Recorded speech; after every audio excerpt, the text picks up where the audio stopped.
தேவனே நான் ஓமதண்டையில் இன்னும் நெருங்கி சேர்வதே என் ஆவல் பூமியில்.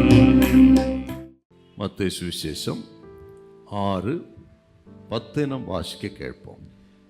உம்முடைய சித்தம் பரமண்டலத்திலே செய்யப்படுகிறது போல பூமியிலேயும் செய்யப்படுவதாக. நாம் எப்படி ஜெபிக்க வேண்டும் என்று நமக்கு தெரியாது. ஆகவே பரிசுத்த ஆவியானவர் நமக்காக அவர் ஜெபிக்கிறார். அதுதான் ரோமர் 8ஆம் அதிகாரத்தில் 26-27 வசனங்கள் நமது பலகீனங்களை குறித்து அவர் பரிதபித்து வாக்கு கடங்காத பெருமூச்சுகளோடு வேண்டுதல் செய்கிறார். நாம் வேண்டிக் கொள்வது இன்னதென்று அறியாது இருக்கிறபடினால் அப்படின்னு பார்க்கிறோம். என்றால் அப்படி ஜெபிக்க வேண்டும் என்று நமக்கு தெரியாத பொழுது நாளைய பிரச்சனை, நாளைய போராட்டம், நாளை விபத்து, ஆபத்துகள் நமக்கு இன்றைக்கு தெரியாது. அதற்காக முன்னமே பரிசுத்த ஆவி ஜெபம் பண்ணுகிறார். வாக்கு கடங்காத பெருமூச்சுகளோடு நமது பலகீனங்களுக்காக அவர் ஜெபிக்கிறார். ஆண்டவர் இயேசு ஜெபிக்க கற்றுக் கொடுக்கிறார். அதுதான் பரமண்டல ஜெபம். பரிசுத்த ஆவி வாக்கு கடங்காத பெருமூச்சு ஜெபிக்கிறார். ஆண்டவர் இயேசு ஜெபிக்க வேண்டும் என்று கற்றுக் கொடுக்கிறார். அதுதான் பரமண்டல ஜெபம். கற்றுக் கொடுத்த ஆண்டவர் அவரே ஜெபிக்கிறவராயிருந்தார்.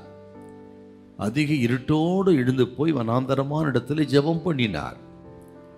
முழுவதும் ஜெபம் பண்ணினார். ஞானஸ்நானம் பெற்ற உடனே கரையேறி ஜெபம் பண்ணினார். கெத்செமனே தோட்டத்தில் ஜெபம் பண்ணினார். சிலுவையிலே ஜெபம் பண்ணினார். முடிவிலும் ஜெபம், ஆரம்பத்திலும் ஜெபம். ஆக ஜெபத்தை கற்றுக் கொடுக்கிறவர் மட்டுமல்ல, அவர் ஜெபித்து முன்மாதிரியை வைத்தார் நமக்கு. என்றால் இந்த ஜெபம்லாம் எவ்வளோ முக்கியம் பாருங்க. சில நேரங்களில் கர்த்தரி பிள்ளைகளே, நம்ம ஜெபிக்கிறோம், நமது ஜெபத்தை தேவன் கேட்டது போல தெரியாது. நமக்கு தெரியாது. ஆனால் நாம் ஜெபிக்கிற ஜெபத்தை, எந்த ஜெபத்தை அவர் கேட்கணுமோ அதை நிச்சயமாய் கேட்பார். ஒருவேளை இன்றைக்கு பதில் வராவிட்டாலும் சரி, ஒரு நாள் நிச்சயமாய் பதில் வரும். ஆகவே ஜெபத்தை நிறுத்தாதீங்க. இதுதான் தேவ சித்தம் என்று அறிந்து கொண்டால் அந்த ஜெபத்தை தொடர்ந்து செய்யுங்கள், தொடர்ந்து ஜெபியுங்கள்.